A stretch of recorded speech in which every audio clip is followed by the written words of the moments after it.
আসসালামু আলাইকুম। আজকে এই প্রাণীর জীবন কাহিনী সম্পর্কে তোমাদেরকে তুলে ধরব মিলিফিড বা কেন্নোর জীবন কাহিনী।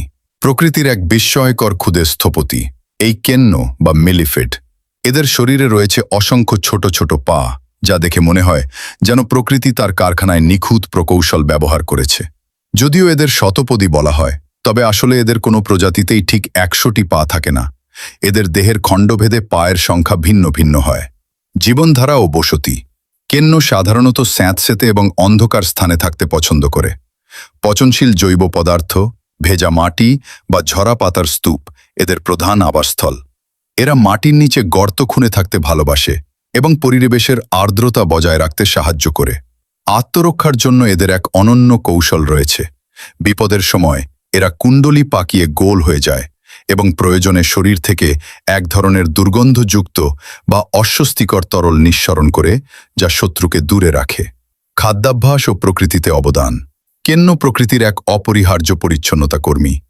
এদের খাদ্য তালিকায় মূলত থাকে পচনশীল পাতা, মৃত উদ্ভিদের অংশ এবং মাটির বিভিন্ন জৈব উপাদান।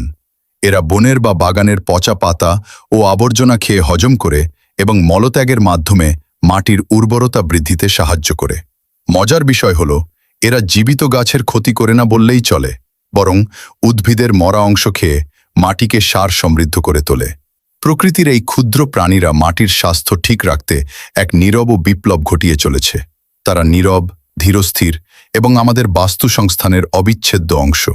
তাই এদের দেখলেই আতঙ্কিত না হয়ে প্রকৃতির এই কারিগরকে তার আপন গতিতে চলতে দেওয়া উচিত। মিলিফিড বা কেনোর বংশবিস্তার প্রক্রিয়াটি বেশ আকর্ষণীয়। আমি আগের উত্তরে এদের জীবনধারা ও খাদ্যাভ্যাস নিয়ে বলেছি। এবার তাদের প্রজনন ও বংশবিস্তার সম্পর্কে বিস্তারিত তথ্য দিচ্ছি। বংশবিস্তার ও প্রজনন পদ্ধতি। 1. প্রজনন প্রক্রিয়া। মিলিফিড সাধারণত যৌন প্রজনন, সেক্সুয়াল রিপ্রোডাকশন পদ্ধতিতে বংশবৃদ্ধি করে। এদের পুরুষ এবং স্ত্রী প্রজাতি আলাদা হয়। মিলনের সময় পুরুষ মিলিফিড স্ত্রী মিলিফিডের দেহের নিচে তার বিশেষ প্রজনন অঙ্গ বা গোনাপোডস প্রবেশ করায়, যার মাধ্যমে শুক্রাণু আদান প্রদান ঘটে। 2. ডিম পাড়া। মিলন সম্পন্ন হওয়ার পর স্ত্রী মিলিফিড ডিম পাড়ার জন্য একটি উপযুক্ত জায়গা খোঁজে। এরা সাধারণত মাটির গভীরে পচনশীল কাঠের ভেতরে বা পাতার স্তূপের নিচে গর্ত তৈরি করে সেখানে ডিম পাড়ে। 3. ডিমের সংখ্যা। প্রজাতির ওপর নির্ভর করে ডিমের সংখ্যা ভিন্ন হয়। একটি স্ত্রী মিলিফিড সাধারণত একবারে 10 থেকে 300টি পর্যন্ত ডিম পাড়তে পারে।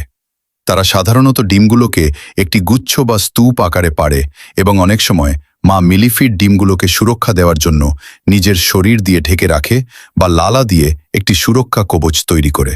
4. জীবনের শুরু। ডিমগুলো ফুটে বের হওয়ার পর বাচ্চা মিলিফিডগুলো খুব ছোট এবং সাদাটে রঙের হয়। মজার বিষয় হল, জন্মের সময় এদের পা খুব কম থাকে বা একদমই থাকে না।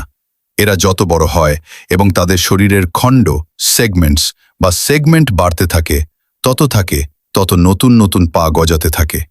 এই প্রক্রিয়াটিকে মোল্টিং বা খোলস ত্যাগ বলা হয়। 5. পূর্ণবয়স্ক হওয়া। বাচ্চা থেকে পূর্ণবয়স্ক হতে এদের কয়েক মাস থেকে কয়েক বছর পর্যন্ত সময় লাগতে পারে। এই দীর্ঘ সময়ে তারা বেশ কয়েকবার খোলস বদলায়। একটি গুরুত্বপূর্ণ তথ্য, মিলিফিডরা সাধারণত বেশ ধীরগতির এবং লাজুক স্বভাবের। তাদের বংশবিস্তারের জন্য আর্দ্র পরিবেশ অত্যন্ত জরুরি। শুষ্ক পরিবেশে এদের ডিম শুকিয়ে নষ্ট হয়ে যাওয়ার সম্ভাবনা থাকে, তাই এরা সব সময় স্যাঁতসেঁতে জায়গা বেছে নেয়।